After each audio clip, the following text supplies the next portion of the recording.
I'll get it for you. I'll get it. Hello. Hello. Wow. Hey, he's already jumping out of his chair. Already We jumping haven't even out- started. We haven't even started the show yet. Good evening, everybody, and welcome to Post Greek Festival Orthodoxy Q&A. So I know that we didn't. Demos was unfortunately not performing to par, so he skipped Thursday.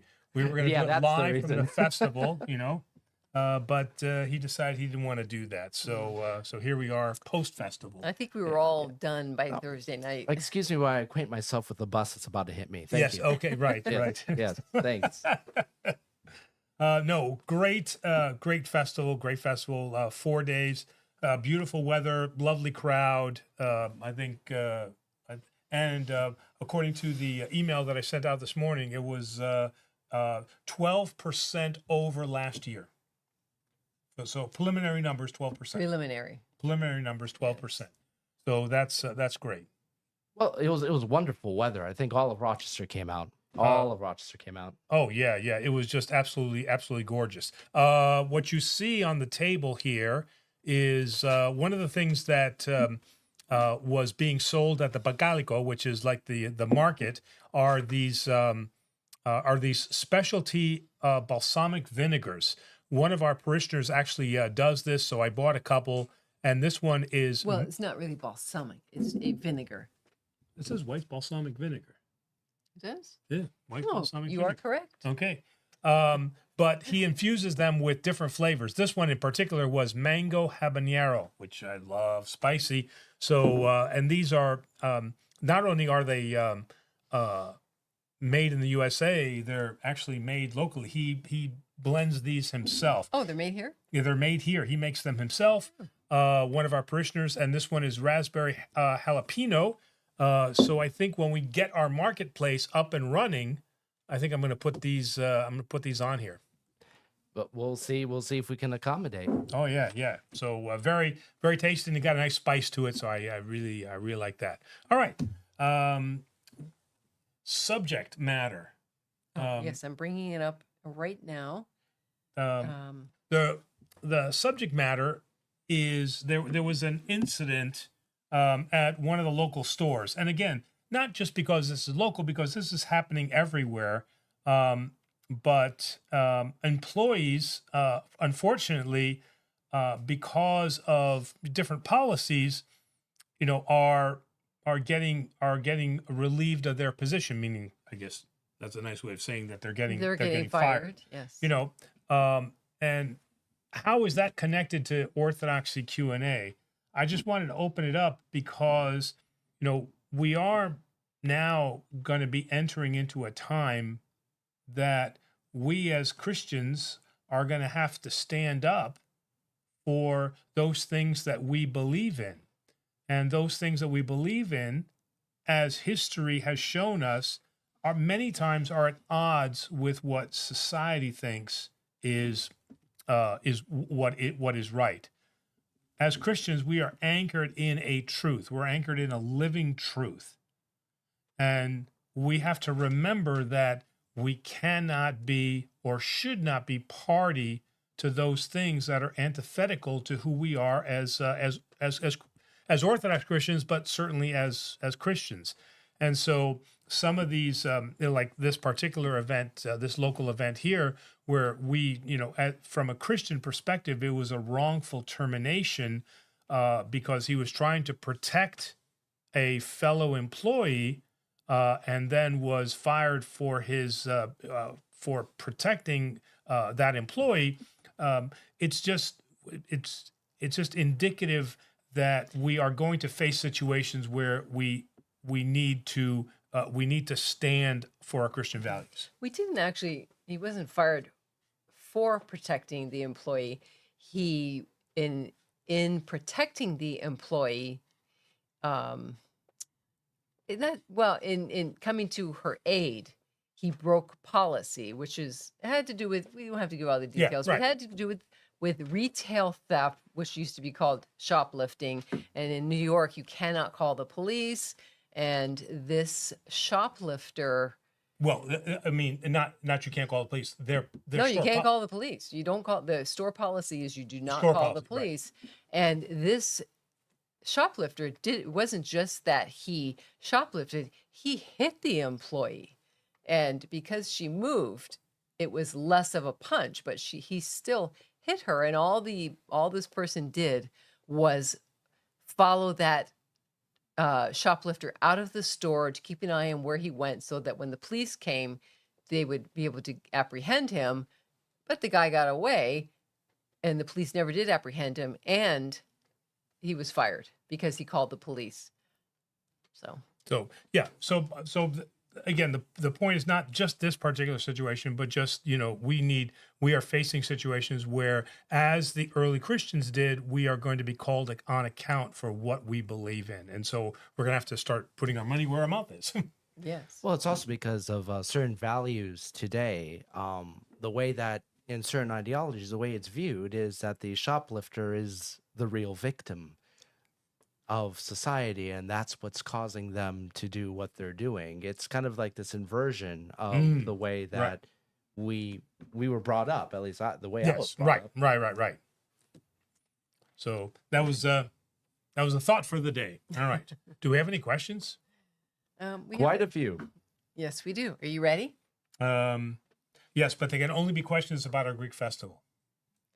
And that's the end of the show. Okay. But before we begin, once again, Father and I will be gone for most of the month of July, but we still plan to have pre-recorded episodes of Orthodoxy Questions Answered going out every single week so you can all get your fix of OQA. But to do that, we need question submissions. So please email us. This is your opportunity to ask those long form questions where you want detailed 10-minute answers from Father. This is your opportunity. So please send us those questions at agocny@gmail.com. That email address is in the description of this episode, and I'll also throw it up in chat. All right, well, with that said, let's start. Okay. All right. Our first question is from Mary.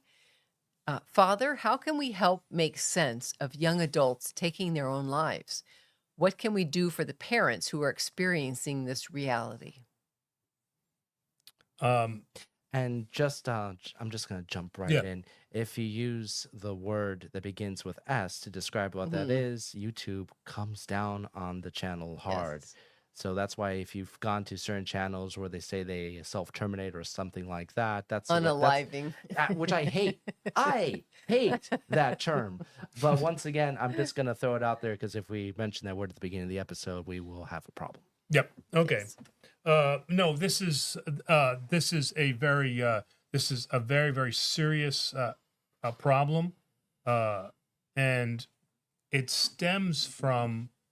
It stems from a lot of things, but at least my experience is that it centers around a feeling of utter despair, that that I have lost the sense that I am an image and likeness of God, and that I have succumbed to what society, meaning other people around me, have told me about myself, and forgetting the fact that I am always an image and likeness of God. I was created by him, and so therefore I am worthy.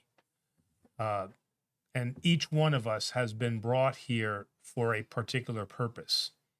So a starting point for this is that we are all trained in recognizing what those what I want to say here, recognizing what indicator. Thank you.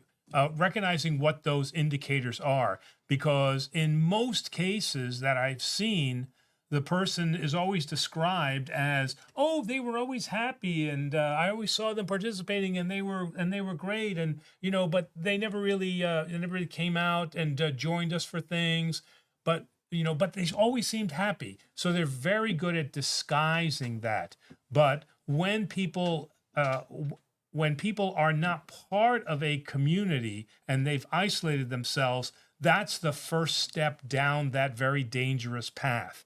So what we need to do is we need to be much more cognizant, and that involves actual training. This is not just something that we're inherently built with, that we can say, oh, I recognize this one. No.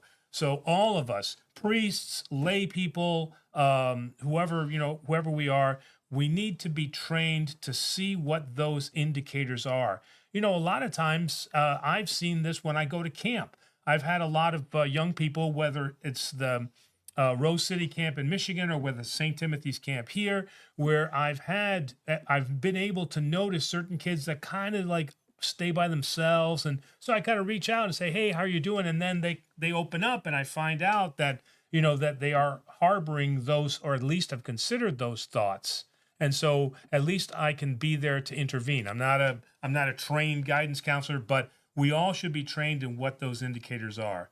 So this is a very devastating problem, but our starting point is that we keep in touch with those people and make sure that they are always in some way part of our community. There's over the last few years, there's been a huge trend in nihilism among our youth. Mm-hmm. Is there any way that you think that we can divert our youth away from nihilism and something more joyful? Well, and part of that is what I mentioned at the beginning of the show. I mean, we do have, unfortunately, many faiths that are diluting the importance of who God is. Okay. And at this point, I don't even want to make a distinction between Islam, Christianity, Judaism, because we are all people of the book. The starting point for this degradation is the fact that part of society is negating the fact that there is a great architect, that there is God who is the creator. For us, that is the Trinity. That's Father, Son, and Holy Spirit, who with their endless mercy, their undying love, but their discipline as a godly father is what keeps us in check. And the erosion of those values, saying, no, there's really no God, the idea of Nietzsche, the idea of God is dead, that's what's being promoted, and we need to fight against that. Do you want to add something to that? No, but we do have a super We do chat. have a super chat, although I will put a button on what I said earlier. I still find it ironic that in order to solve that problem, they're banning the word, not allowing people to talk about the problem. It's catch 22. Anyway, we have a super chat, $5 super chat from from Tom. Thank you very much, Tom. And this actually kind of connects to how you began. Can and should Christians disobey unjust laws? Who decides if it's an unjust law, the person or the church authority, such as priests or bishops? That's a tough question. That's a great question, but it's a tough question because at one point Jesus and St. Paul tells us that we should respect those in authority over us. In fact, in our divine liturgy, we pray that God be able to illuminate and guide our leaders. So our first call is that we obey those who are rightfully appointed over us. Now, notice the term that I use, rightfully. Okay, in situations of dictatorship and communism, they are not rightfully appointed. So we do have the right to overthrow that evil. All right. So that we can do. But for those who are rightfully appointed above us, we do have the responsibility, both from Jesus Christ and from St. Paul, that we obey those laws. If we feel that those laws are unjust, there is a practice, there is a procedure for how we do that through at least here in the United States, through our democratic process. And that's, as Christians, what we follow. What we do not follow is unruly mobs, violence, vengeance, things like that. Again, we go back to the classic example of Martin Luther King Jr., who advocated for a peaceful change to issues and societal problems that we face. I have had something pop up on my screen I can't get rid of. It's blocking half of the, blocking all of the questions. Uh-oh. Is it some kind of... I don't know what this All right. is. Well, I'll ask the next question while you Okay. try to figure that out. Cooking with B-Bug, who starts off by saying, "Good evening, Father Maggos, Presbytero Terry, and Mr. Demos. Hope all is well." Yes, it is. Thank you. We hope all is well with you. Yes. Is the mixing of orthodoxy and cultural traditions permissible? Stuff such as old pagan beliefs and old wives' tales, such as the Serbian belief that washing one's face with flowers on Palm Sunday helps to keep one's beauty, or the Macedonian tradition of leaving food at someone's grave or covering mirrors after a funeral for 40 days so that the soul of the dead can pass on and not get stuck on earth. Thank you for your time, and I wish you a pleasant evening. There's a great question too, because you've hit upon something that that all Orthodox priests, well, I'm sure Catholic priests too, struggle with. Is, what do we do with these cultural traditions? Okay, now we have to separate cultural tradition from superstition. All right. So covering the mirror so the soul doesn't escape, this is all superstition. Okay, we should not follow that. We should eliminate that when we find it. But then there are cultural traditions. For example, the pouring of wine and oil upon the casket is a northern Greece tradition. Okay, there's nothing wrong with that. In fact, there's even Old Testament that says, "And you shall pour the wine of gladness upon the grave." Or All right. half of Christmas traditions, if not most of them. Now, but that's another point. So those cultural traditions are, what's the word I'm looking for? They're an interesting tradition to keep with, and it has no impact whatsoever on our theology. But covering a mirror so soul doesn't escape, things like that, those do speak to our theology, and we need to remove those. So what we need to be very careful of is what is superstition, which is not allowed, and what is cultural tradition, which we express our diversity as different Orthodox and different cultures. That's wonderful. All right.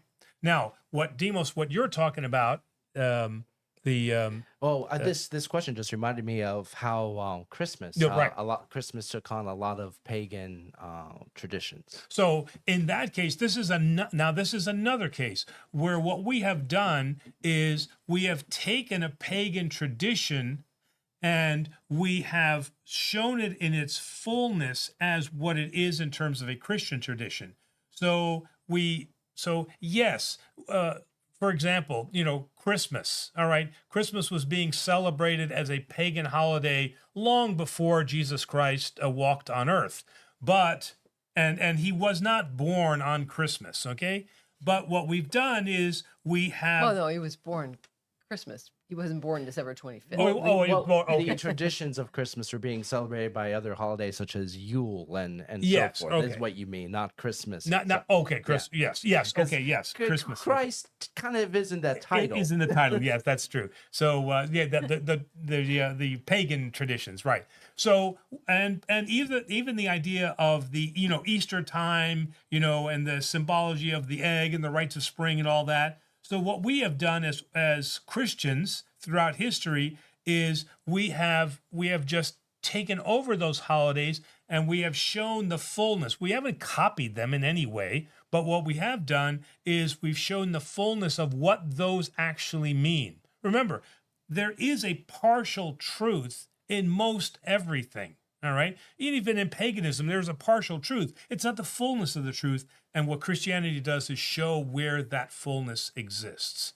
So in that sense, we're not taking anything from the pagans, but we are showing it in what its fullness is. So in a way, you're saying that the pagans misinterpreted God's creation as something else, and that we've taken that and shown the fullness of what it really should mean. And even I would even go so far as to say that they didn't misinterpret. With the degree of revelation that they had, this is what they understood. This is what they reasoned out. But with the coming of Jesus Christ, all things now have been revealed. So we are at that final stage of revelation. All right. All right. Next question from Marcello. Hello, Father. Does the Eastern Orthodox Church allow diasporic Eastern Orthodox churches to keep statues of a previous denomination's church, which have then been converted to an Eastern Orthodox church? Or is this against tradition that only icons are allowed?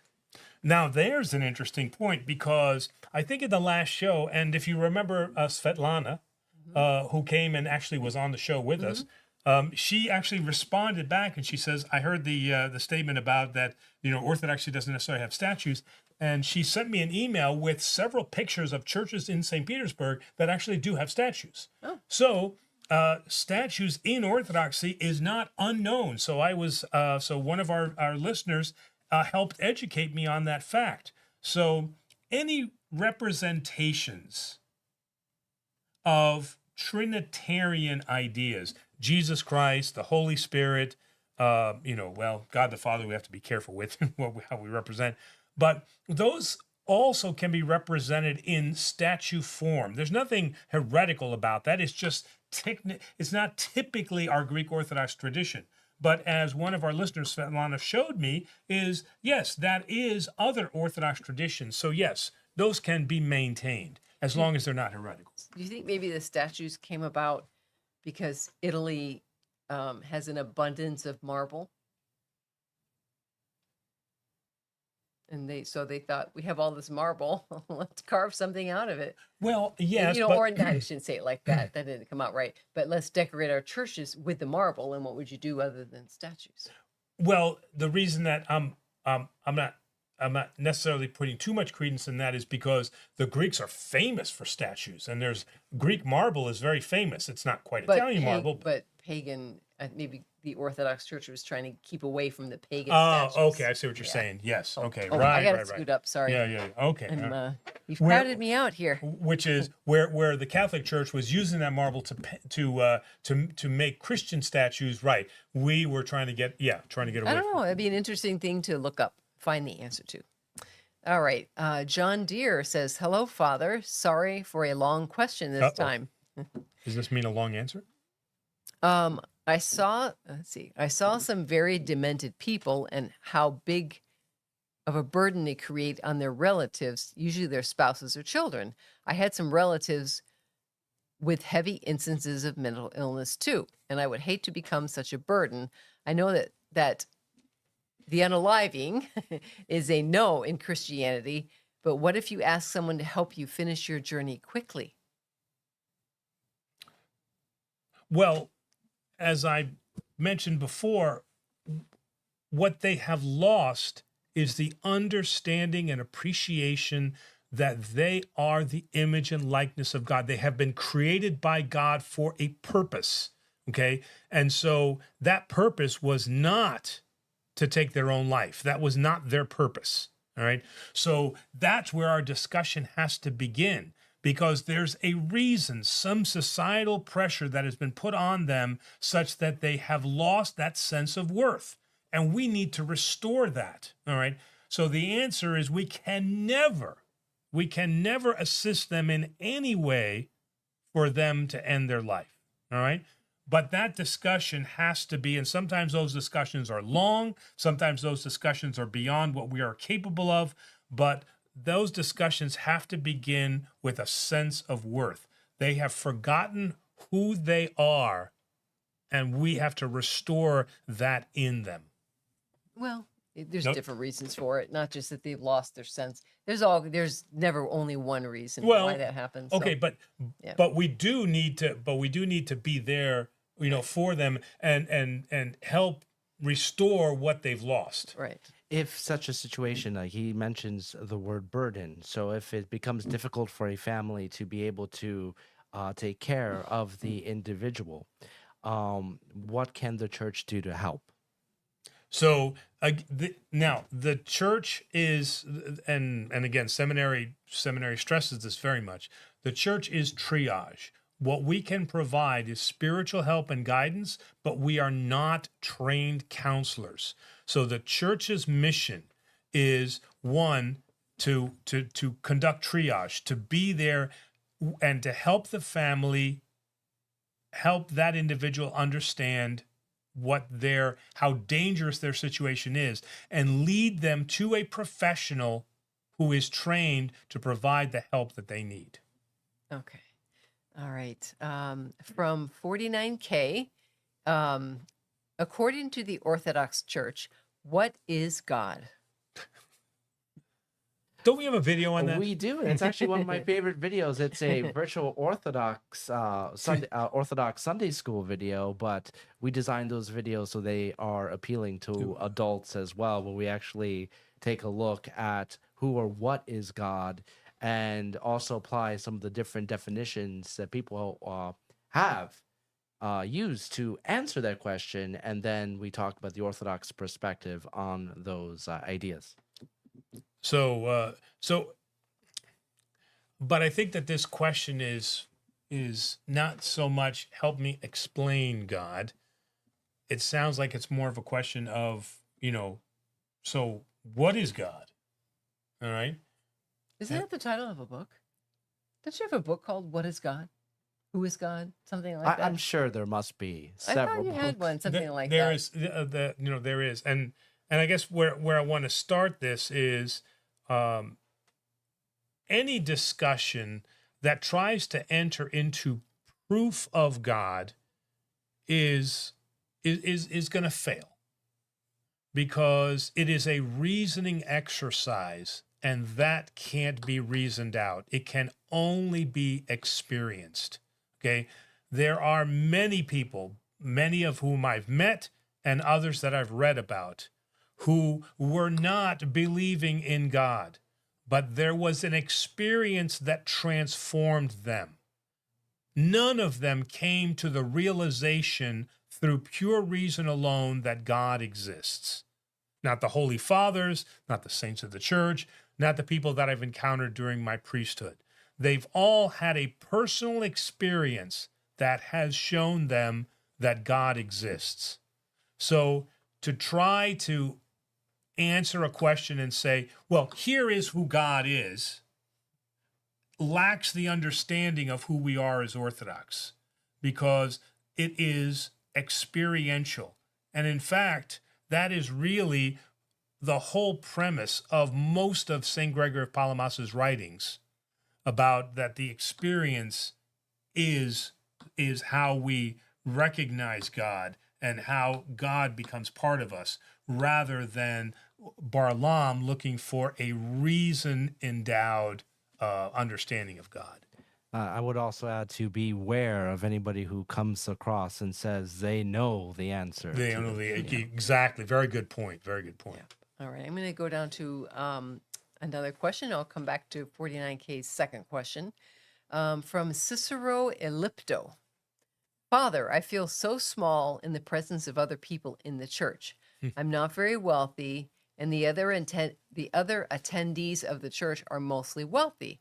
I also feel slow, like dumb. I'm not motivated enough to do manly things such as fixing a car or building something.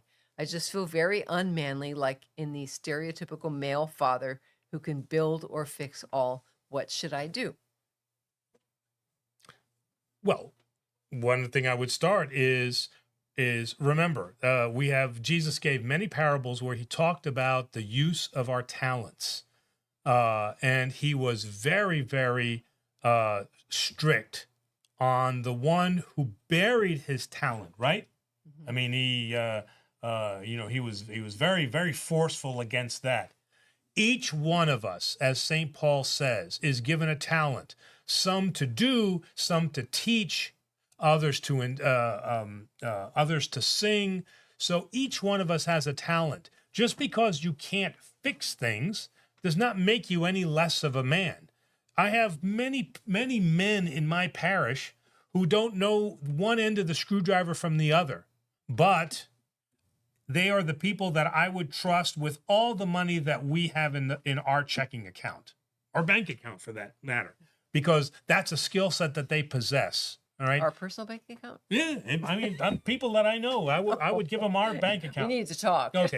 He's literally going to put his money where his mouth is. You're in So- trouble. I'm kidding. I'm kidding. All right, and so they don't have any blisters on their fingers. Isn't that a Beatles song? Blisters Yes. on my fingers. Okay. I don't think anybody can fix a car anymore. That's all. You have to bring your car in anymore. Who can fix a car? All right. So, but I know what you're saying because many older Greek men that I have, when I talk about what my particular career is, they don't see that as manly because I haven't done anything with my hands. I haven't built anything. I haven't repaired anything. I haven't engineered anything. They don't see managers as actual people who are worthy, of their, of being men. All right. So, but we have to break through that ideal. All right. So the first thing is for you to recognize that talents, that each one of us has a talent. I need to discover what that talent is. And that talent, if it is not manual labor, does not make us any less of a man, nor does it make us any more of a man. We don't live in that society anymore. So there are many different jobs that we can hold. So, and as far as your wealth goes, I have wealthy people in both of my parishes who don't really contribute that much. But then I have people, when I say contribute, meaning that they are ready to give me money, but they don't really want to contribute actual time. But then there are people who don't have hardly anything. But what they want to give is they want to give their time. We are a church who honors both time and talent. Mm-hmm. Right. Okay, very good. From Yanni of Brazil, Christ is risen. Greetings to you all. He has no classes today, so he's able to join okay, us. all right. If the Celtic Orthodox Church is a canonical church, is the Celtic Orthodox Church a canonical church or not? God bless you all. Love from Brazil. Let you answer that. Since you are the Celt in the family, Celtic roots at least. I believe it's a canonical church, isn't it? Okay, right? The Celts were basically the keepers of the monks that came over that were being persecuted by the Ottoman Empire, and they fled to Scotland and to the UK and established monasteries. I think they're referring to the current. There isn't a Celtic Orthodox. Isn't that the Western Rite? Western Rite. I didn't know if there are churches, like when we go to Scotland, right? There are churches there that have Celtic roots, and they are Orthodox churches. But Western Rite Orthodoxy, I don't know. I haven't really delved into that, but I'm not sure where they. Because we've seen online some services from a Right, Celtic. I thought they were called Western Rite, but I could be wrong about that. Right, and their liturgies are not necessarily the St. John Chrysostom liturgy. There's some additions in there too, right? Yeah. Right. So apparently they are in communion with the Western Orthodox churches. Yeah. With the Western Orthodox churches. Yes. Okay, very good. Carol Weaver says Christ is risen, and Truly he is she's risen. calling from upstate New York. Truth Warrior Christos Anesti, from Alithos Shaley. Anesti. Yes, Alithos Christos Anesti. From Shaley, hello, hope all is well. I would like some advice on how to interact with the people at my church. I'm an introvert. It's very. I guess we should start by making the assumption that when she says her church, that there is, like ours, it's an ethnic church, right? That there is, that there's an ethnic culture there, whether it's Romanian, Russian, Greek, whatever that is, right? Okay. I would describe you as more introverted than extroverted. So why don't you start this off? Because you've had 30 years of experience dealing with us and our craziness. Oh, he's passing the buck a lot to you I tonight. know. What is this? You can go home, I guess. I'll answer all the questions. It's the Presbytera show. Demos and I have said we were going to do that one time. No, but that's a good place for you I to guess start. You find somebody. There has to be somebody to start with, somebody that you feel comfortable with. So I would start with somebody that you feel comfortable with, and it helps to, if you find someone that knows a lot of people, so they can make the introductions, and you can meet a lot more people that way. I would just start with find somebody you're comfortable with and begin there. And I'm telling you right now, and I've told this to several people here, is you can't expect, it would be nice. Theoretically, it would be wonderful if you could walk into coffee hour and somebody would look up at you and say, "Hey, come in here. You're new. Come and sit with us." This is not right. This is not what you're going to find. Okay. Typically, although I have to say, here people are very friendly, and we do have those that will, yes, that will go up to others and so say welcome them. all right. So you got to stretch a little bit, and this is what I tell people: you've got to stretch a little bit. Come into coffee hour. Go stand in the donut line and everything like that, and start to kind of look around. The donut line, right? Yeah. Okay. Well, not donut and coffee no. line. All right. And look around at the different tables. Okay. If a table is not speaking English, don't sit at that table. All right. But there's a lot of other tables that will be speaking English. All you got to do is you got to muster your courage, put some donuts on your plate, get yourself a cup of coffee. If there's an empty seat, say, "Can I sit here?" Okay. I doubt very seriously that they're going to say, "No, don't sit here."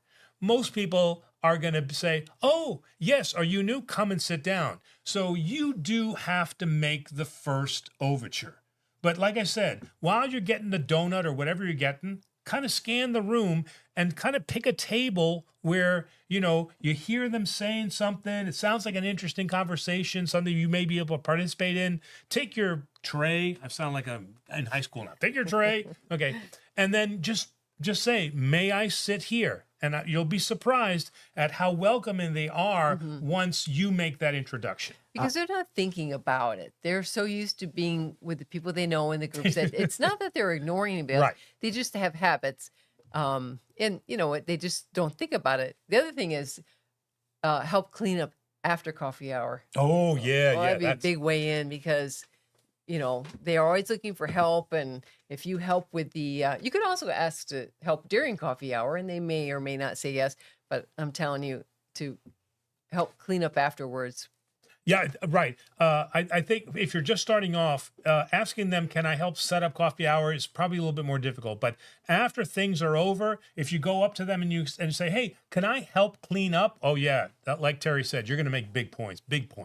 Yeah. I'd also add, you're probably not going to be the only introvert there. There are going to be others. So if you see somebody sitting by themselves, they may be happy that you go up and you talk to them. I mean, that's, Demos is a big introvert, and that's how we got him introduced into the whole. I'm dual nature. I have to have my introverted moments so I can have my extroverted moments. It's all about balance. Costa V, Christ is risen. Truly, he has risen. Season 4 of The Chosen has started streaming for free on their app. Oh. With the first episode being the beheading of John the Baptist. Spoiler alert. Yeah, I didn't see that coming. All right. Let's see. Cool.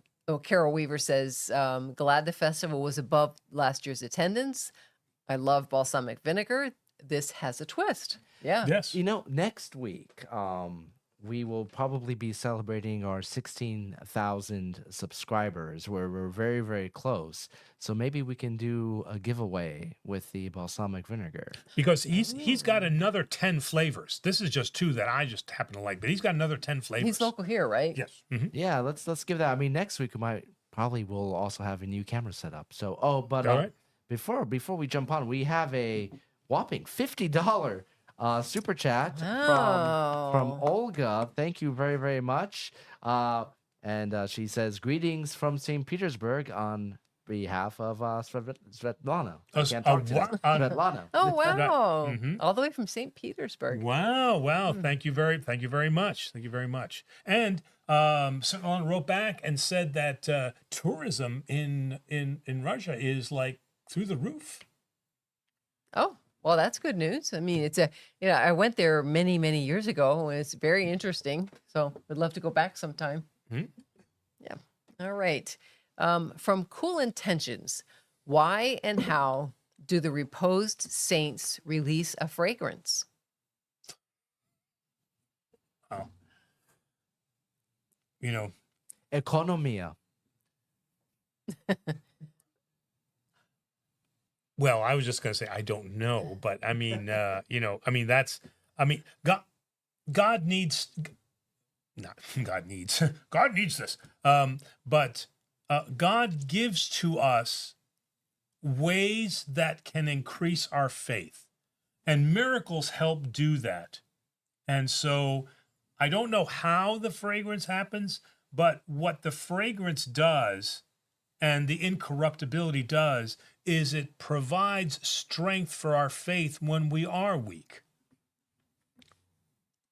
Oh, okay. I was, See, like, I was looking ahead to the next question, so you caught me off guard.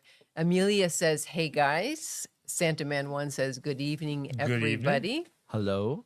And then Good evening. I'm Dr. Paul Bear. I just thought about that. When no you said one good evening. outside of Florida knows who that is. I know, and but- maybe outside of the St. Pete area. All right, as for well. those who are listening from Florida, give us a shout out for Dr. Paul Bear, those who can remember. Those old enough. Old enough to remember. You just dated you and me. Thank you so much. From Zare O. I hope I'm saying that correctly. Hello, Father. Can you please pray for my education and passing of my tests? Also, do you know of any saints for intercession for this type of situation? I also run the risk of going back to Mexico. They continue and say, if I don't Oh. pass, Oh, but if I don't pass and do get sent back to Mexico, what should I do? I mean, now I'm kind of a guidance counselor. I'm not sure how to. Well, let's start with the first part. If you can pray for them to pass their tests. Yes, and actually, I've done that on a number of occasions, both here and at my last parish. Sometimes it is successful, and they pass their test, and other times it's not. Usually, when it's not successful, it leads them down another path which they didn't even recognize. So, again, never see your prayer as unanswered, okay? Because maybe the answer was, this is not the test that you should pass. And maybe there's something else that God has in mind for you. So I know that I've got a number of examples in my personal history where I wanted a particular thing and I didn't get it. But the thing that I did receive turned out to be better for me, my development, my growth, and also those that I were around. So I learned very, very early on that prayer is good, but we have to be open to the answer that we're going to receive. So I want to start with that. So you don't think that prayer is some kind of magic incantation that if I say something, you're going to then get what you want. Okay, and that may not be what you need. In other Quoting words, Mick Jagger. prayer isn't a genie wish. Prayer is right, or the Harry Potter wand, right? Yes. Mhm. But That's is there a saint that they could have intercede to help them? Is there a saint of education? There is a saint of education. Oh, good grief! And I'm just looking it up just to see if I recognize the name. I just don't want to pop off a name here, but. But while you're looking at that up, Zare, you will be in our prayers. Yes, we'll pray that you. Or Zaire. I hope. Zaire, it could be Zaire. Yeah, there is an add-on at the bottom here. Sorry to add on, but what I meant to say is that my mom is going to send me to Mexico if I don't pass. So should I still respect her, or leave her out of my life to do my own thing? Well, you already know if you're listening to this program, you already know the 10 commandments. Honor thy mother and father. Ask your mom why she thinks that that's a good idea. And if the reason is sound, then obey your parents. Because again, they have education that we don't. It is usually never a good thing for us to just blindly do what is our will. I have not found that successful in my life. But what I have found successful is at least getting the advice of others who do have more experience than me. So listen to what she has to say. She does have to explain her reasons, especially since you're older, but then follow her counsel if it sounds sound. What if, just to be clear, because we don't know the full extent of the situation or the relationship or anything, but if he doesn't, let's just say for the sake of argument, if they don't believe that it is that way, or maybe it might be punitive or so forth, what would you do?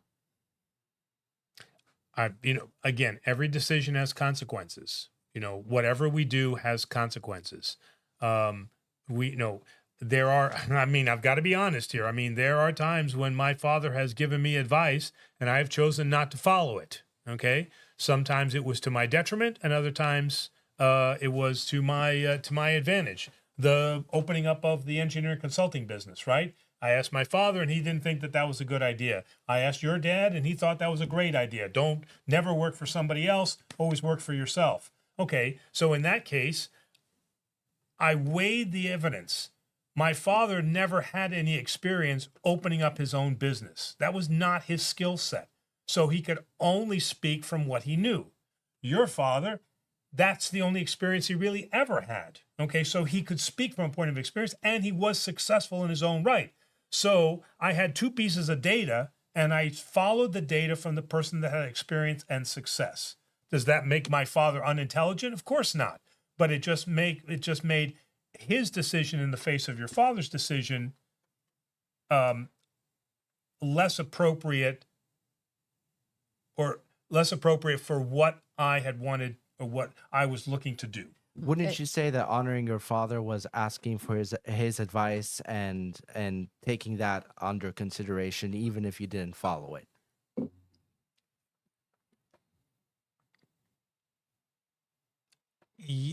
Yes. Oh, okay. Yeah, I see what you're saying.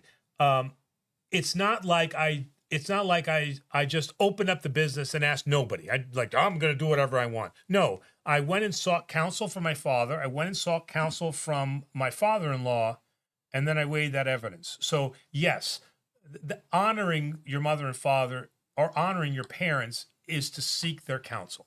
And your father said that because he was thinking, on your own, no pension, stay with a company, you'll get a pension. That was his whole thing. Have a pension, you'll be set. So he was looking out for your well-being, financial well-being. Right. Mm-hmm. Yeah. Okay. Did you get the saint? Well, hold up. Once again, I wanna do a shout out to Olga and Svetlana for the wonderful super chat. Thank you. Yes, hoping that Svetlana will come back and visit again. Yeah, we're definitely looking. Interestingly enough, the three hierarchs are the saints of education. So Saint Basil, Saint Gregory, and Saint Gregory of Saint Gregory the theologian, and Saint John Chrysostom. I was going to say Saint Basil because they are our educators, right? Mm-hmm. So the three hierarchs are our saints for education. All right.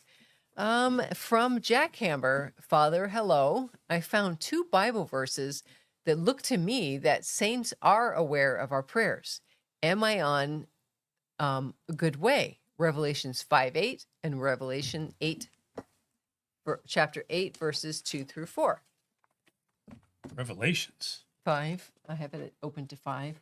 5:8. 5:8. And now we're taking the scroll. The 4 living creatures and the 24 elders fell down before the Lamb, each having a harp, golden bowls full of incense, which are prayers of the saints. And they sang a new song. You are worthy to take the scroll, open its seal, and you have redeemed us to God by your blood, out of every tribe and tongue and people of nation and have made us kings and priests. We shall reign on earth. And so, and he's saying that that's showing that the saints are aware of our prayers. Those that the church triumphant saints, that they are aware of our prayers. And he looks to that verse. The other verse that he looks to for this is chapter 8, verse 2 through 4. Would be chapter 8, right? yes, 2 through And 4. saw 7 angels who stood before God, and to them were given 7 trumpets. And another angel having a golden censer stood at the altar. He was given much incense, should offer it up with the prayers. But this is the prayers of the saints, not our prayers. Both of these refer to the prayers of the saints, not our prayers. But we do feel that the saints can hear the prayers. Is that right? We ask them to intercede for us.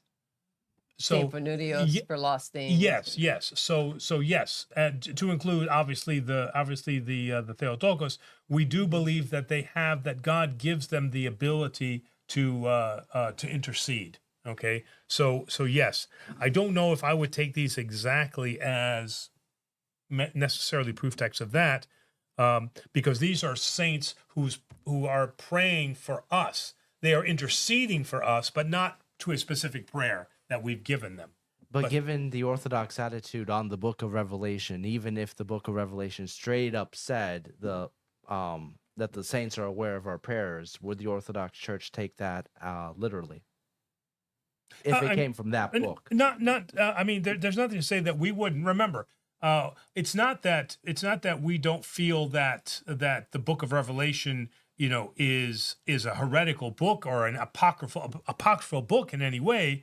It's just that it needs to be approached with caution, and that everything we need for our salvation is present in the Gospels.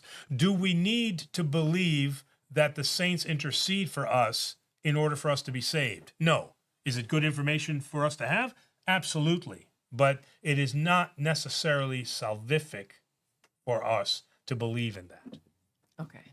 All right. From Alexides.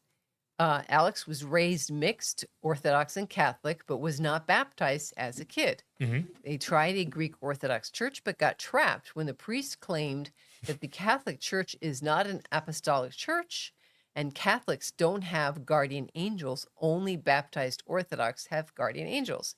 It was quite upsetting, and never met any Greek Orthodox growing up who felt this way, so I had to leave. Is this a common opinion? No. I've never heard of that Catholics do not have believe in the guardian angel. I've never heard of that. Okay, and then what was the other one? Guardian angel and oh shoot, where did it go?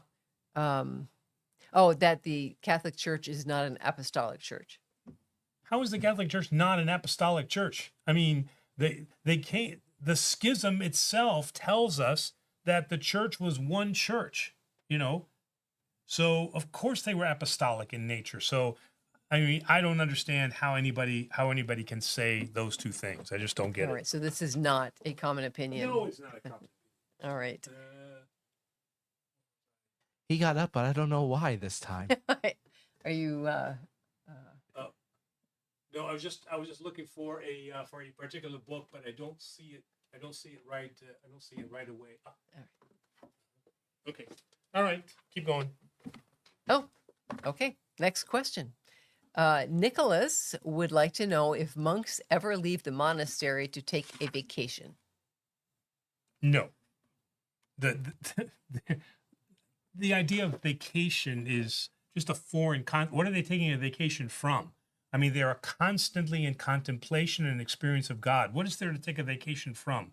So that makes it sound as if there's a burden. The answer is no. They don't take. Well, they enjoy what they do. I mean, they love what they do. They love right. Do they ever take time off, not from the monkhood, let's just say, but to travel? Only if they are given permission by their abbot. I mean, some of them don't even leave to go to family events such as birthday parties, even funerals or Right. weddings. They will not leave. All right. From PF Stats, didn't Christ say to follow the meaning of the law than the exact wording of the law? For example, abstaining from olive oil was done due to it being stored in animal skin bags to fast from it. Okay, say the first sentence again because I think Didn't Christ say to follow the meaning of the law rather than the exact wording of the law? I'm trying to think of before I just outright say, yes. I mean, it sounds logical, yes, the meaning of the law. But when the lepers were healed, he did say to him, go back and have your priest verify that you are clean. That's letter of the law. Christ didn't say, I cleansed you, so don't worry about it. You don't need to see anybody. Take my word for it. The meaning is I've cleansed you. No, he sent him back purposely so that he could follow the ritual. All right. On top of that, he said, if you do not, if you, I have not come to change even, or anyone who changes even one iota of the Old Testament law, let him be accursed.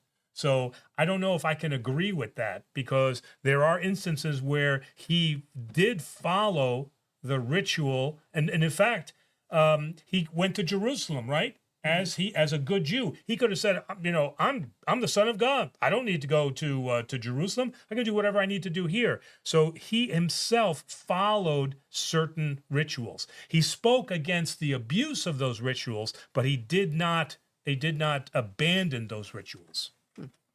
All right.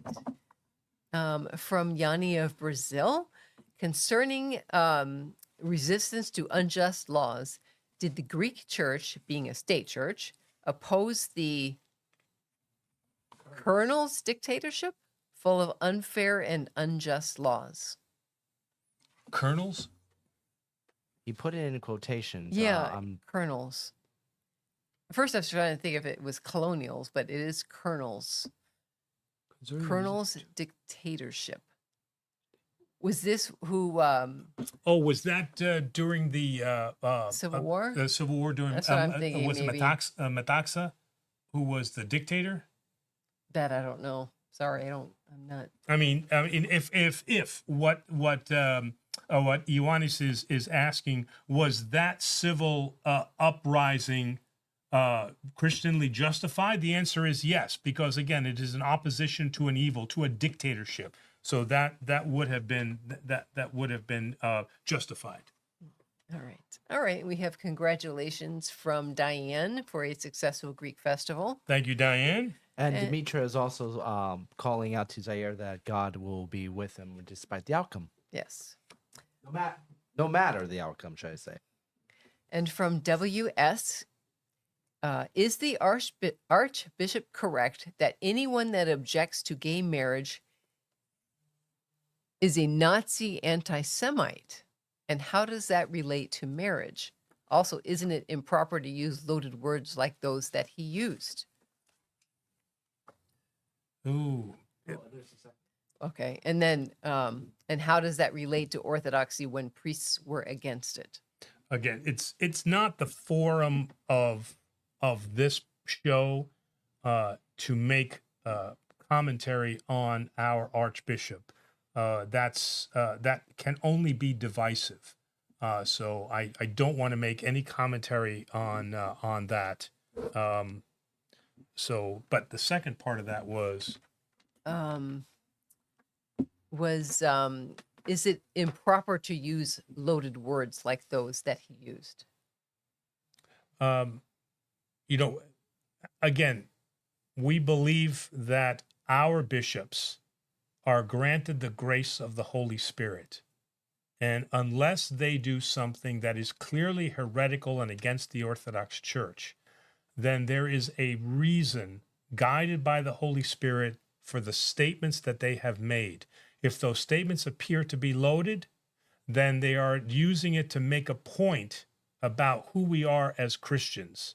But the bottom line is that we as Orthodox, in our obedience to the church, believe that our bishops are guided by the Holy Spirit. All right.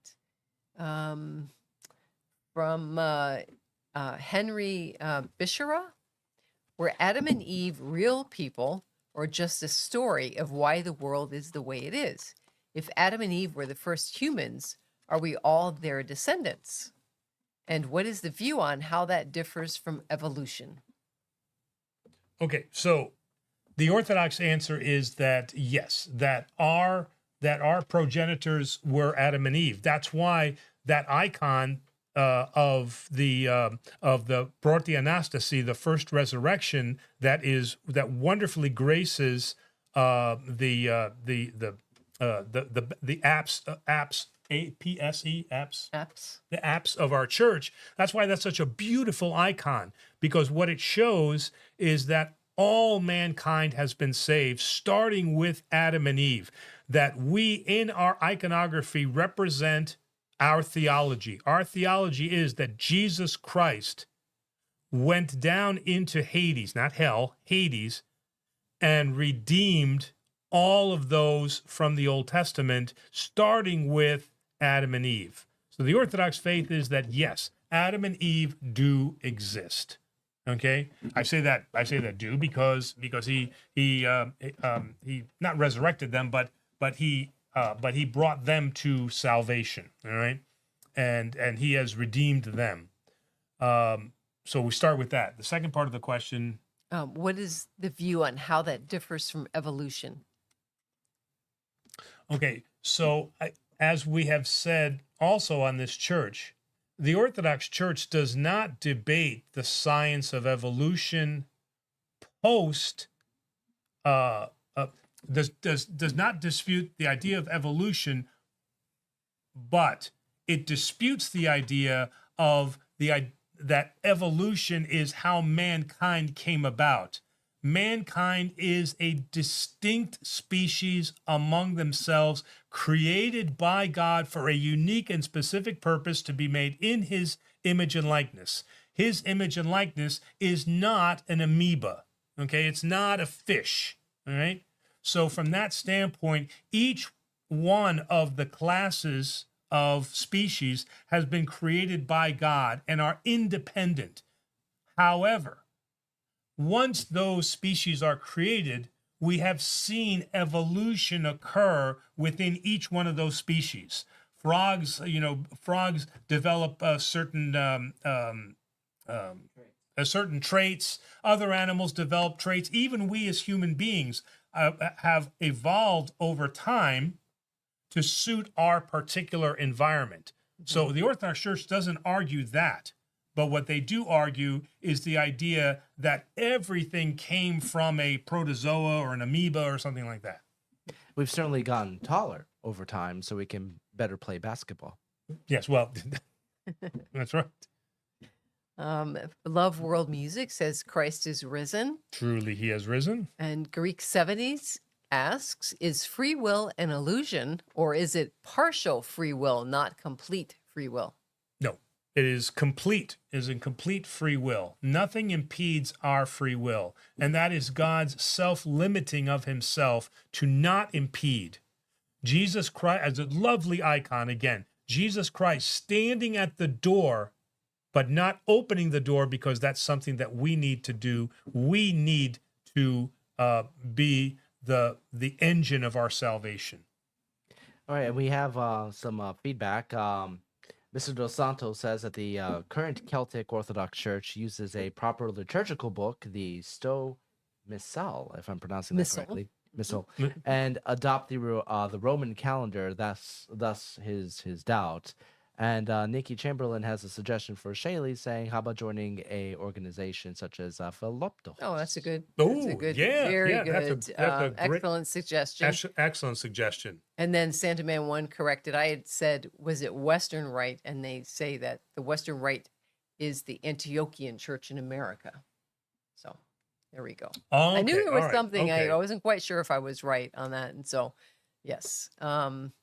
Who have we missed? I'm trying to get everybody in that has Miggs. I think we have not read a question from Megs. I feel like I have said this, but along that trail, I asked for something for a very long time, years. God gave it to me and then let me realize it wasn't for me. It was a tough lesson to accept. Talking about we ask for things, it may not be what we need. Oh, yes. Yeah. That is a tough lesson. Yes. And then from Jimmy Kalidis, I think. Hello, Father and team. Do all souls stay in heaven for 40 days after Jesus Christ's passing? And what happens after? Thank you and have a nice evening. So the 40 days after Pascha. Do all souls stay in heaven? And if so, what happens Well, after? I don't think it has anything to really do with Pascha. I mean, the souls are in a place of sleep. All right. Again, there's no proof for this, but again, we believe that the 9 days is the foretaste of both heaven and hell. Okay, and that then they are asleep, awaiting their final judgment. So it's not like they're in heaven because of Pascha. They are in a state of sleep, waiting the final judgment, but they have not. The colonel's dictator, the Papadoulis dictatorship of 68 to 73, which is what I thought was being referred to. Oh yeah, but I didn't think that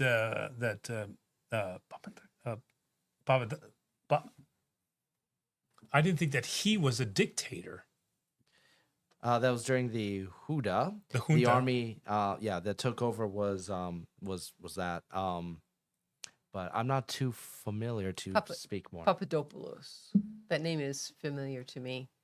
Yeah, because there was him and his son also, but there was I thought there was the dictatorship of Metaxa. Then I thought that there was the junta, which was more the Communist Party. Okay, not so. I mean, that's not technically a dictatorship; it's communism, right? Okay, both of those are evils. Both of those needed to be overcome. So whichever one he's referring to, it is justified to overcome that evil. Okay, all right. Okay, and then do you want to do the super chat that just came in? Yeah, but it's a $20 super chat from Joe Jones, a regular of ours. I don't see a question attached, but thank you very, very much for your generosity, Joe. Very much appreciate it. Yes. And PF Stats wants to clarify the question earlier when we were talking about following the law exact or the meaning. The issue was the olive oil. Remember, they said it was because it was put in wineskin, so Yes. we weren't to have it. So, Right. Can we fast from olive oil since the meaning of it left? So now it comes in a bottle, not in animal skins. Should we abolish fasting from oil because it's no longer in animal skins? It's in a bottle.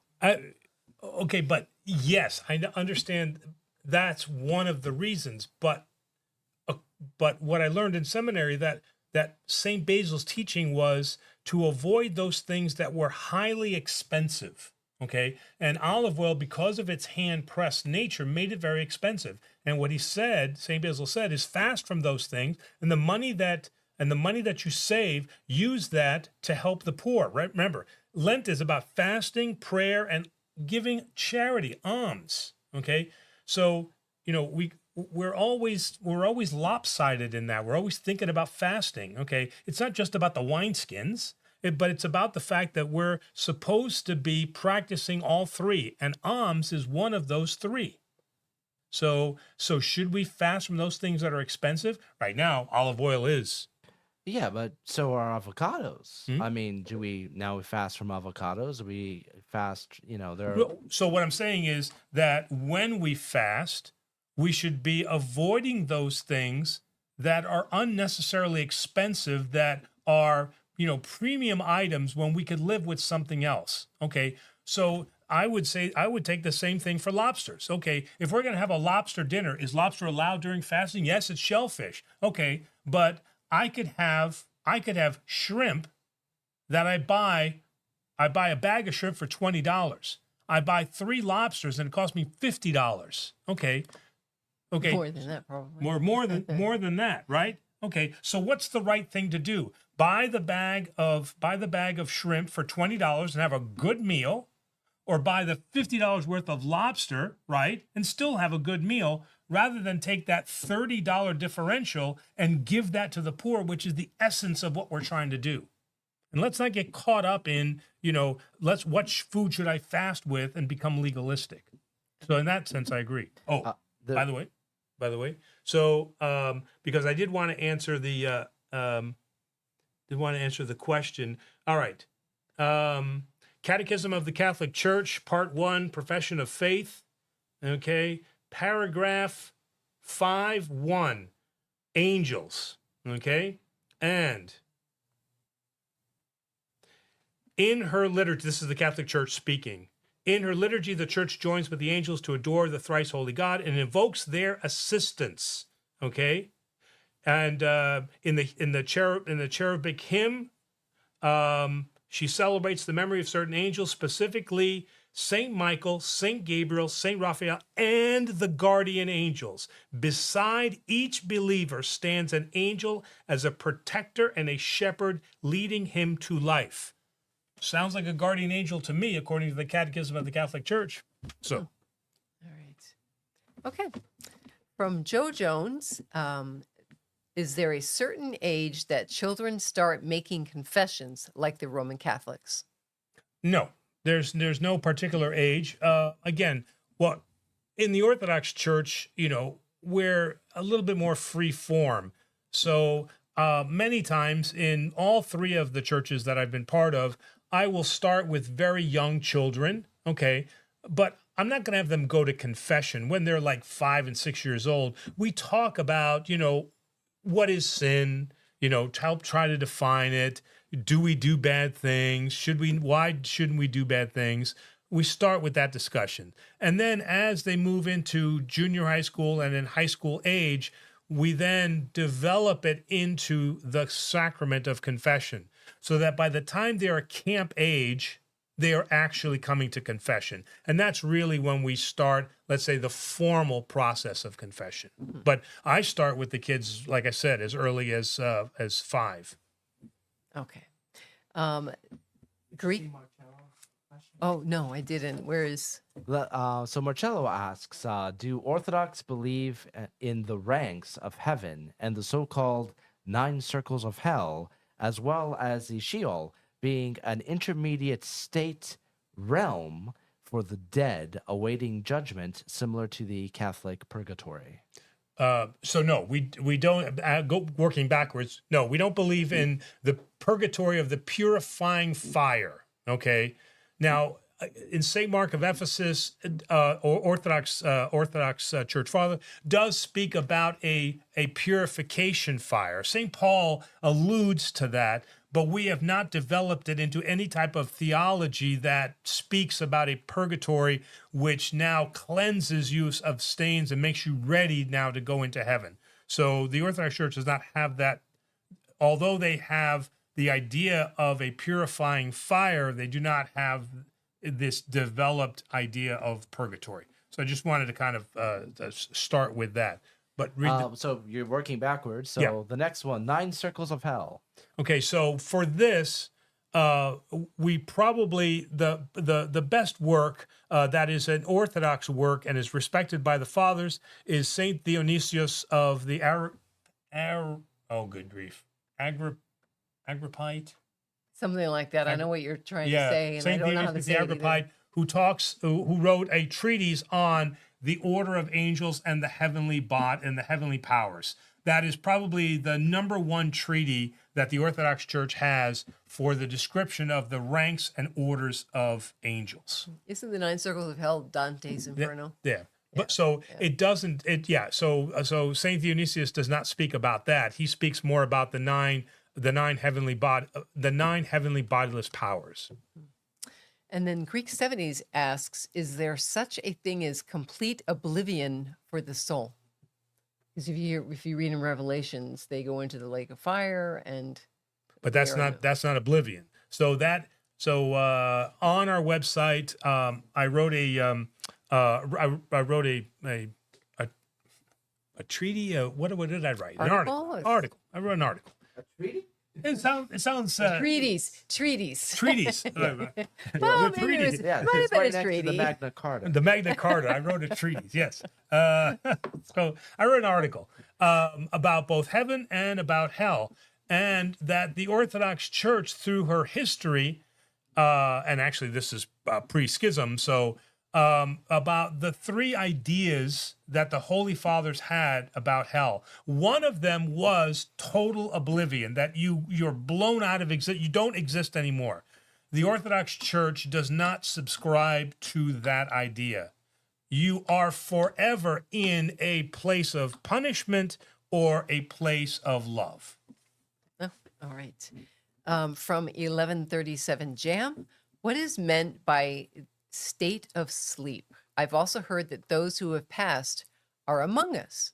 If they are in a state of sleep, should we not be asking for their prayers for us? Excellent question. Okay, I know you got the answer to this one. It's Presbyteranite, isn't it? Well, after speaking with Dr. Jeannie, Dr. Jeannie Constantino, yes. well, you might be able to word it better than me, but she's saying since we're Outside of time. outside of time, we can be asleep. Maybe for those of us here is asleep, but perhaps outside of time they are not asleep. I don't know how to explain it. Right. In our temporal world here, we think binary, on, off, black, white. Okay, you are in one state or another. What Jeannie Constantino now is saying is that the fathers of the church believed that because those who have reposed now are in a state outside of time, that is not necessarily a binary situation anymore, and that they can exist in two states. Okay. All right. I also got a correction. Metaxas was before the Second World War. Yeah, but wasn't he a dictator though? I'm just getting corrections. I'm just passing along the information. Recent Greek history is not my forte. Oh, okay, all right. So for some reason though, I thought that that he was a dictator. All right, could have that. all right. And then Aaron has gotten here for the last leg of the show, but I'm thinking that might be a question for the very end of the show. What do you think, Demos? Should I save that to the end? Yes, I think that would be a nice thing to end Yes. on. But we can scroll right back up to a few that we skipped, and I Yes. believe the Greek 70s had a second question. Let's see. Where was if you can Oh, read sorry, that? And I'll 49K had a second question. Yes, they did. How do we Yeah. flee from sin and defeat it? And since they're asking this question, I should ask: is it possible to defeat sin? Well, I mean,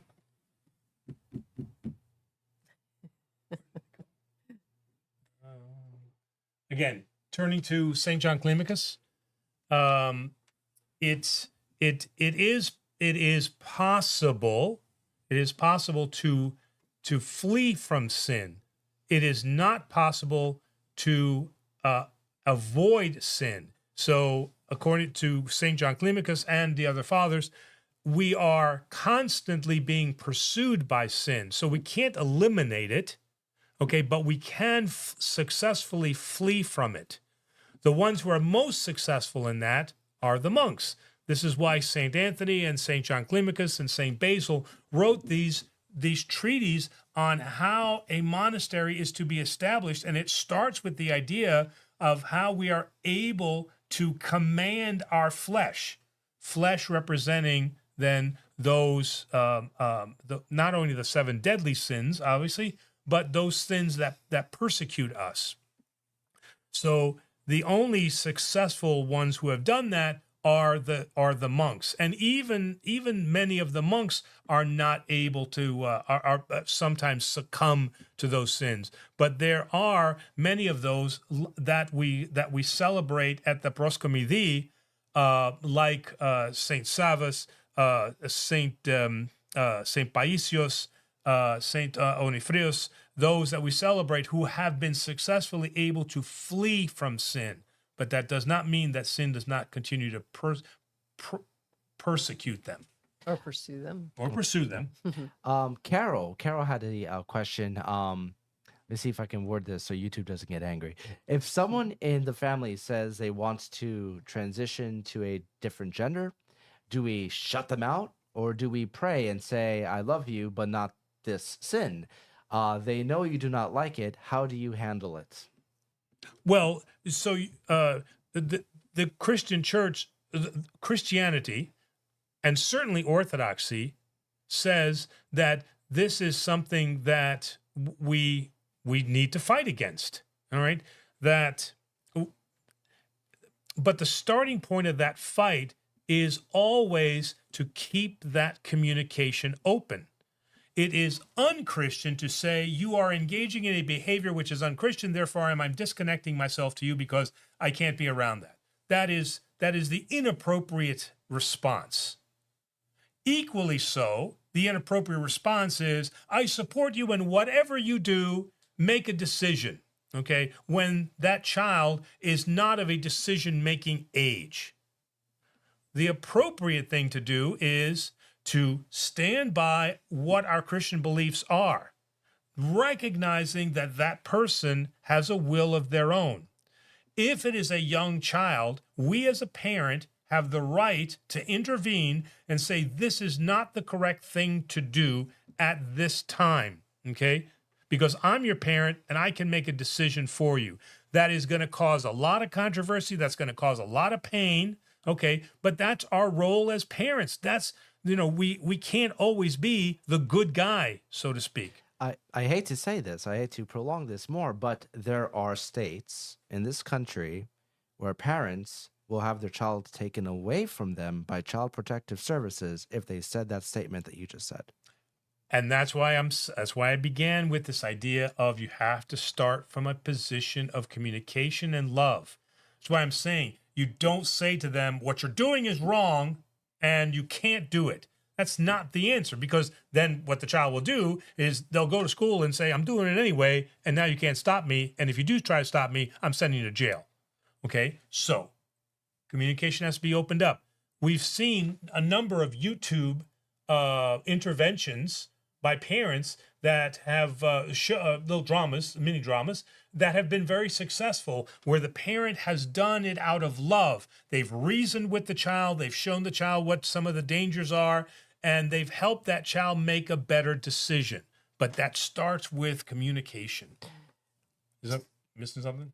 Well, I mean, it depends on the situation, because sometimes they don't have communication because they're prevented from it. So it's complicated. I would say, the best way to start with anything, any kind of influence, whether it's coming from school, friends, or other adults or so forth, is to start and nurture that open communication with your kids early on. Know what's going on in school. Know the television programs they're watching. Know the games they're playing. Don't hand them a phone and just let them scroll on and on and on, even if it's YouTube kids.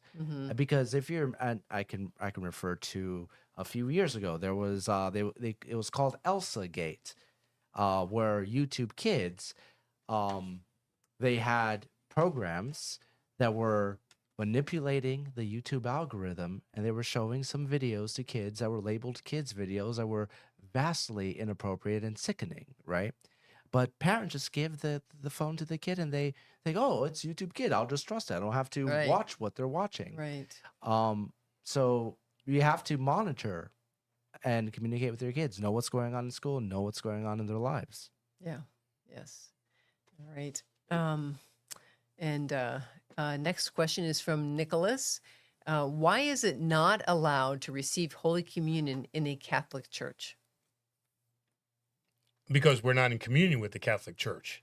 And those that we are not in communion with, unfortunately, like right now, with the Russian Orthodox Church, we're not allowed to receive communion. A Russian Orthodox cannot administer communion to Greek Orthodox Church, who is in communion with Constantinople. Okay, so the rule is, if the church is not in communion with the metropolis or the archdiocese, then communion cannot be administered to that person. All right. And then I'm going to throw something out before I read the next one. If anybody out there has a way to keep flies from biting you while you're outside gardening, I would be so appreciative because I am bitten up. They had a feast on me today. They chased me inside because I couldn't even stay out gardening because they just the mosquitoes are really bad this year. I This went is hike. flies. This is flies. Yeah, These but are- I think bugs in general. The other day I went Oh. hiking and I was a Greek buffet. Yeah. Yeah. And now we have the flying spiders to contend with. Oh, in New York? The ones for the Japanese ones you're talking The about. Asian, Yeah. yes, they're coming to New York City. We're not that far, so we have lovely Spider drone strikes, flying that's what we need. spiders coming.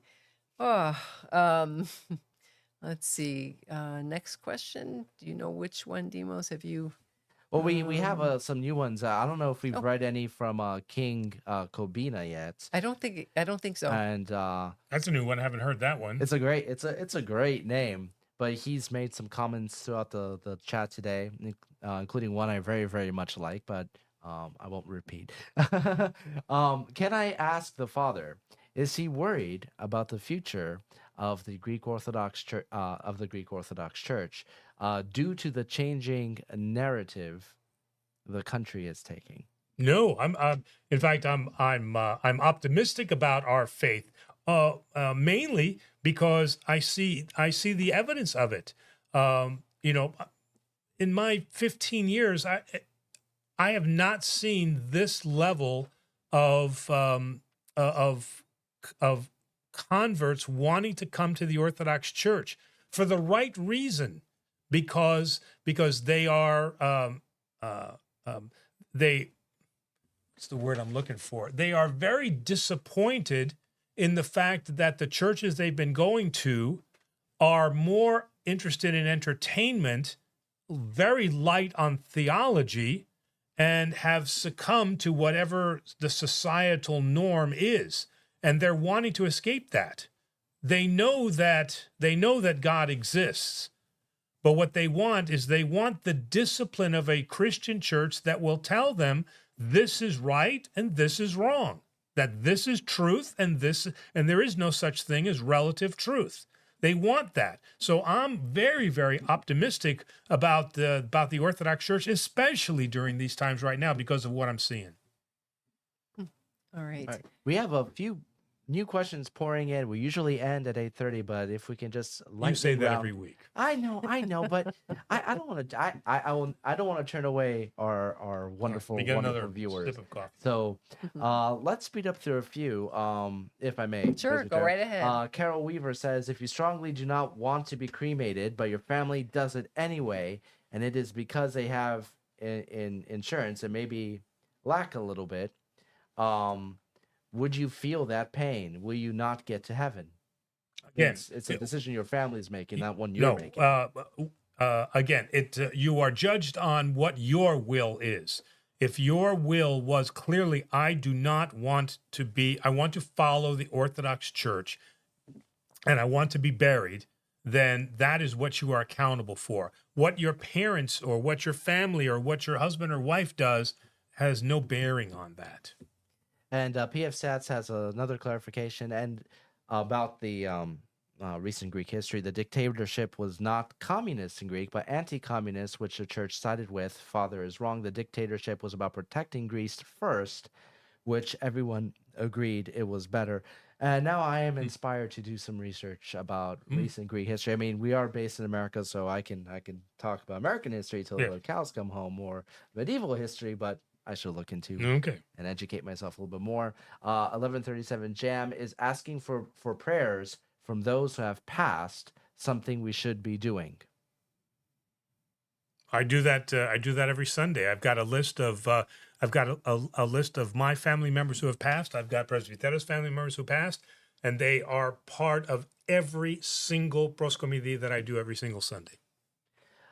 King Kobina says, I'm glad to be here, Father. I might have to move from New York City to Rochester just to go to church. Wow. Church. All right. They would love Rochester more, I guarantee. Oh, you're certainly less crazy than New York City. Yes, yes. A new person I haven't seen here, Sebas Father. I think that's what the name is, but they want to know, who is your favorite saint? Other than Saint Demosthenes, of Saint Demosthenes. I mean, again, that's like, what's your favorite Bond movie? I mean, From Russia with Love. well, Skyfall. Come on. I mean, how can you Russian Love, Skyfall? I mean, come on. I mean, you can't say. Skyfall has better cinematography, but if you look at its plot a little bit more closely, it really relies on a lot of coincidences and a lot of things don't quite hold up. From Russia with Love is a vastly more intricately plotted film, playing with the idea of a chess game between England and Russia, and Bond being used as the pawn throughout. It's a much more interesting story, I think. So getting back to the original question, okay, I just if you say one, then it's like excluding all the others. But let's just go with Saint John Chrysostom. Why? Because he is the great orator of all time. Okay. And he calls it like he sees it. I mean, if you read his sermons, I mean, he calls people out without shame. I love the fact that he's so direct like that. I love the fact, that in his book in his treatise on the priesthood, he speaks about the fact how he tried to trick Saint Basil into becoming a priest. All right, so he is sly and cunning. Okay, and his famous quote. I mean, he's had a lot of famous quotes, but the famous quote, which has helped me so much in my priesthood, especially during services, is the idea of a service is not to torture the people, but to spiritually uplift them, and that gives me the impetus for guiding how a service should be, so that I don't do the service just for the fact of doing the service, but I do it knowing and always being cognizant of the fact that people need to walk away spiritually uplifted. So for those reasons, I'd probably put St. John Chrysostom at the top. King Kobina says, "Furores only, made in Greece." That's a good one. Meteora. Meteora. Meteora. In fact, even the scenes in the film that take place in Spain were filmed in Greece, because all of a sudden you're seeing some very, very familiar olive trees in the background. But yeah, that's probably the second best Roger Moore film after The Spy Who Loved Me. And it Me. is actually a natural-born woman in the role. That was the rumor. Oh, yes, that was the rumor at the time, but it wasn't the main girl. It was during the pool scene, one of the girls in the background. Yes. It was kind of a controversy at that time. Well, yeah. I mean, come on. The classic, the classic is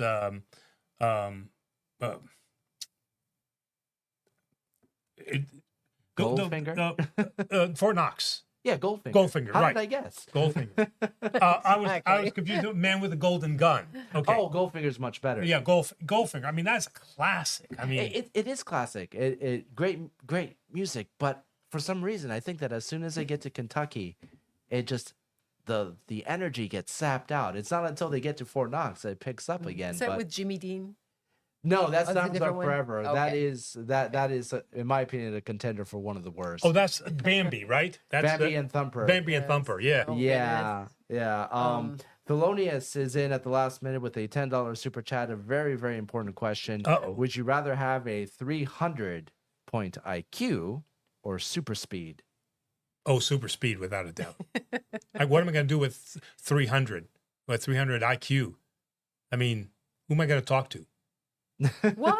You have me to talk to. Oh, well, there we go. Okay. All right. No, super speed, so I can be everywhere. But a 300-point IQ means that you're smart enough to be able to help people even better than you are already. Nah, but then I'd become all prideful. It wouldn't work.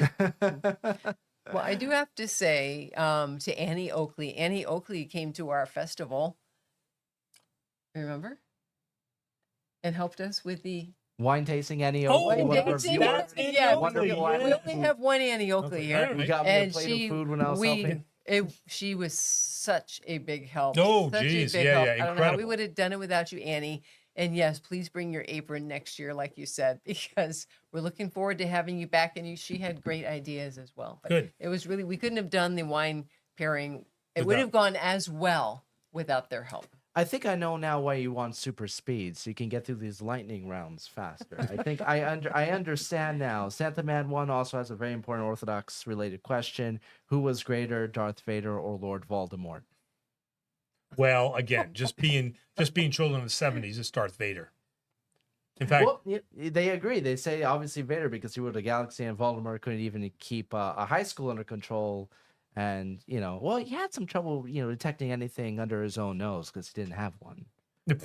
Oh, yeah. geez. Yeah. And thank you to Shaylee for the advice for the biting flies that ate me up. My arm is like, it's full of.